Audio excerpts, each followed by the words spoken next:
Good morning, everybody. Welcome to my channel, Tales of a Crappy Christian by yours truly, Laura Everett. Today we are going to cover the story of Abraham, Sarah, and Hagar. And this story is found in Genesis chapter 16. And I'm going to read the whole story, and then we will talk about it a little bit. The title of this message is called Powerlessness. I did actually get this lesson going as I was reading my Life Recovery Bible. So for those of you who are Life Recovery Bible readers, you'll know this story already, and some of the material that I am going to share with you will come from those lessons as well. However, I am also going to discuss what the Lord showed me through the reading of Genesis chapter 16 in the story of Hagar. All right, so I'm just going to go ahead and dive in, and then we will talk about it. All right, so again, Genesis chapter 16. Now Sarai, Abram's wife, had not yet borne children, and so she suggested her Egyptian servant named Hagar. So Sarai said to Abram, the Lord has prevented me from having children. Go and sleep with my servant. Perhaps she can give you children. And Abram agreed with Sarai's proposal. So Sarai, Abram's wife, took Hagar, the Egyptian servant, and gave her to Abram as a wife. This happened 10 years after Abram had settled in the land of Canaan. So right here, I just want to stop for a moment and discuss the fact that here we are, Sarai is believing in her husband's promise. I don't think she had heard it yet. So she wants him to have what he believes is going to happen. But she is doubting her own abilities.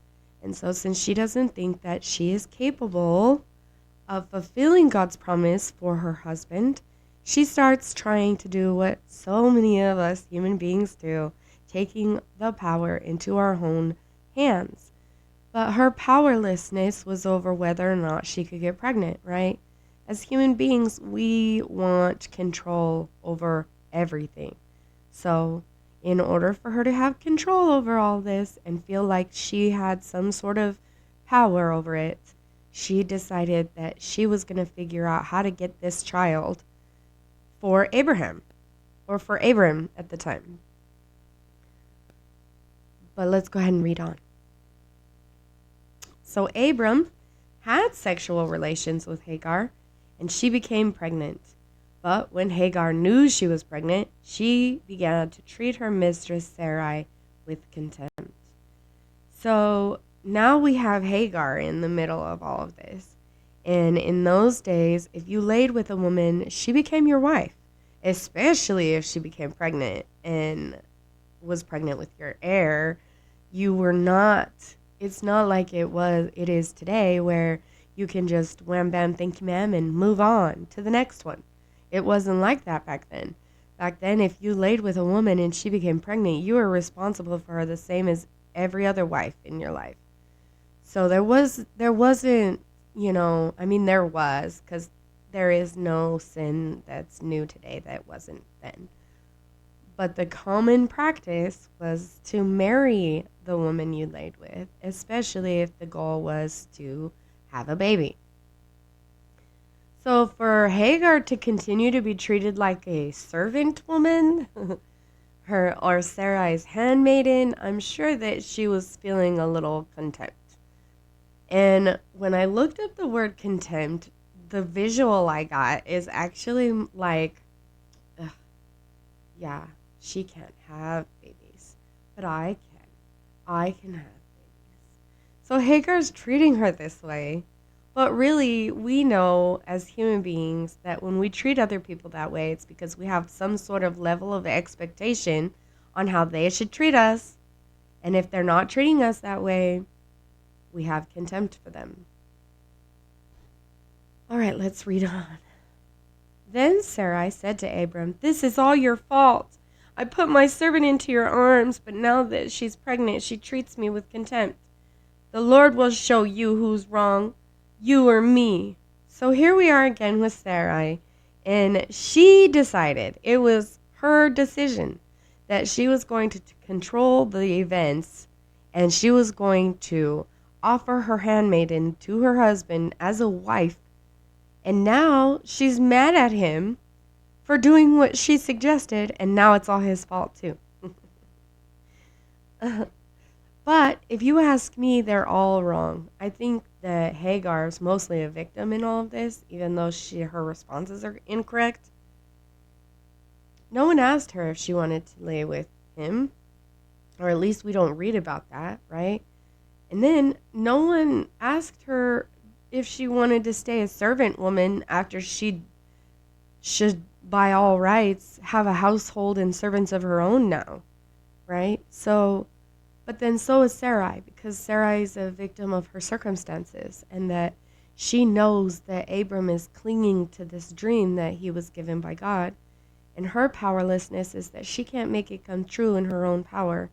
And up until this point, 80-something years old, she still had never born any children. So she doesn't think that she could be it for him. How often do we sell out our gift or our promises that God is giving us in order to make it happen our way, or hurry it along, or we have so much self-doubt that we literally probably rob ourselves of blessings all the time. I don't know. I have to backtrack here a little bit, because I don't think that we lose our blessings. We just have to navigate new territory to get to them constantly. So it's like another time around Mount Sinai, right? So anyway, let's read on. Abram in verse 6. So we're on chapter 16, verse 6. Abram replied, "Look, see, she is your servant, so deal with her as you see fit." Then Sarai treated Hagar so harshly that she finally ran away. So there's this man who's like supposedly sleeping with Hagar to supposedly bring about the promised son. She lays with him, she's pregnant, she's not treated like a wife, and he completely disregards her like she's nothing when his wife gets mad about their relationship. Talk about a no-win situation for Hagar, right? I mean, that's harsh. So I'm sure she had all kinds of feelings of rejection and abandonment and just the works, you know? The angel of the Lord found Hagar beside a spring of water in the wilderness along the road of Shur. The angel said to her, "Hagar, Sarai's servant, where are you coming from and where are you going?" This is a moment where I say it over and over again, but we have to spend time alone with God. We have to get to that place where we're running away from everything else that we thought was important, and we have to come to a place where we are alone, and the only one who can hear my cry and understand my heart is God. We all have to get to this place. So this is a beautiful place for her, because this is always where God shows up, in that place of complete brokenness and no one to turn to but God, right? And he meets her there. The angel of the Lord said to her, "Return to your mistress and submit to her authority." Then he added, "I will give you more descendants than you can count." So this is one of my favorite things that God brought to my attention as I was reading it today. Because in Genesis chapter 15, verse 5, God says to Abram, "Then the Lord took Abram outside and said to him, 'Look up into the sky and count the stars if you can. That's how many descendants you will have.'" I have never realized that God gave Hagar the exact same promise he gave Abram. He gave Abram the promise of many descendants that he couldn't count. And and the angel of the Lord told Hagar, I will give you more descendants than you can count. So it's a dual promise. He said that to Abram, so Abram's promised son, and then Hagar's promised son, which ended up being Ishmael, will have many descendants. So I am so intrigued by what that means. I still don't know what that means, but if anybody has any ideas, please feel free to fill me in on some theories. That stuff is exciting for me. I love when I stumble across things like that. Anyway, what else I love about that, though, is that God's promises were not limited to men. Right here, he gives the same exact promise of descendants to a woman. How often do we get to hear about that? Never, almost. So it's beautiful. And the angel said to her, "You are now pregnant and will give birth to a son. You are to name him Ishmael, which means God hears, for the Lord has heard your cry of distress. This son of yours will be a wild man, as untamed as a wild donkey. He will raise his fist against everyone, and everyone will be against him. Yes, he will live in open hostility against all of his relatives." Therefore Hagar used another name to refer to the Lord who had spoken to her. She said, "You are the God who sees me." She also said, "Have I truly seen the one who sees me?" So the well was named Bir Chayei Roy, which means well of the living one who sees me. It can still be found between Kadesh and Bered. So Hagar gave Abram a son, and Abram named him Ishmael. Abram was 86 years old when Ishmael was born. So, later on, we actually will learn that the abuse that Hagar suffered only grew. And when Sarai ends up pregnant, by then her name's changed to Sarah. And when she ends up pregnant with Isaac, she no longer wants Ishmael around because she's jealous. She's jealous. She doesn't want to share the birthright with Isaac, which was never part of God's plan in the first place. So see what a messy, messy, messy thing we can make when we try to do God's work for him. We don't just hurt one person. We don't just hurt ourselves. We don't just rush things along. When we try to take God's promise and then make it fit into our box of understanding, instead of being still and waiting for him, we cause havoc in all the lives around us. We think we're just dealing with our own life, but we don't realize how many lives are affected. Sarah was just thinking of doing her wifely duty and giving her husband a child so that he could have faith in this promise that he received, right? She didn't have malicious intentions. She wasn't thinking, oh, I might hurt Hagar's heart in the process, because we're human. We don't try to predict how we'll hurt other people. It's just not, there are people who do that, so I'm going to just leave that there. We know who those people are, and they're extremely sick and in need of a savior, but we're going to leave that there. Most people don't have the desire to cause suffering to other human beings. That's not our desire. But in our selfish thinking, in our self-centeredness, in our self-seeking behaviors, we end up hurting everybody around us because we didn't stop to think about how our decisions would affect them in the long run. A couple things that I wanted to just touch base on again is the powerlessness. Let's talk about powerlessness on all sides. So, first let's talk about Hagar, because she seems pretty much the victim in all of this. She had no power over her station in life. She most likely was born into their household. So her father was their servant, and so on and so forth. Again, I wanted to take some time to remind you guys that servanthood in this time is not the same as slavery as we know it today.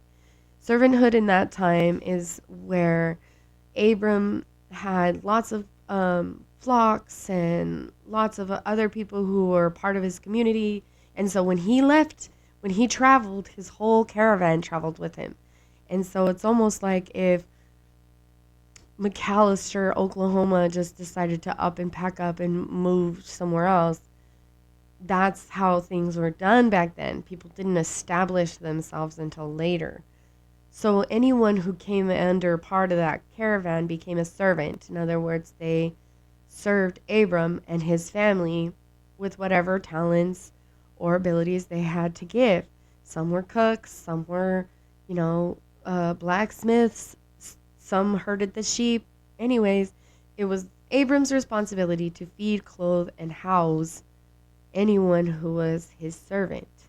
So there were other servants like handmaidens that assisted the wife or the women in the household, helped them cook, helped them clean, helped them get dressed, or whatever the case is, helped them rear children if that's what was needed at the time. Anyway, the phrase "it takes a village" is real. It really does take a whole lot of people to raise children. It really does take a whole lot of people for a community to thrive and grow. And it's supposed to be an equal give and take, not like we know of slavery today where it's abusive and cruel. It wasn't the same thing then. Although there were, I'm sure, masters that were abusive, and that's even mentioned in the Bible. But really, you just found a family to take care of you, and then you did your best to take care of them in exchange for uh, food, drink, and shelter, right? Okay, so Hagar was most likely born into that, and she had no say over whether or not she would be a servant. She just was. So she had no say over her position in life. But then here comes this opportunity to be the wife to Abram, the rich man, and be his wife and be the mistress instead of the servant. So I'm sure that she got all kinds of ideas in her head. And that's what happened with her is she pumped herself up with anticipation and excitement and all the things she felt she deserves now that she's Abram's wife. But nothing came her way. So her anger and her hurt and her contentment came from her own lies she was telling herself, her own deceit. I deserve.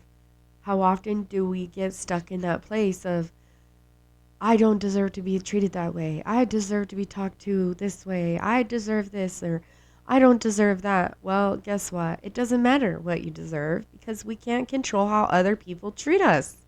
We have no power over how others treat us.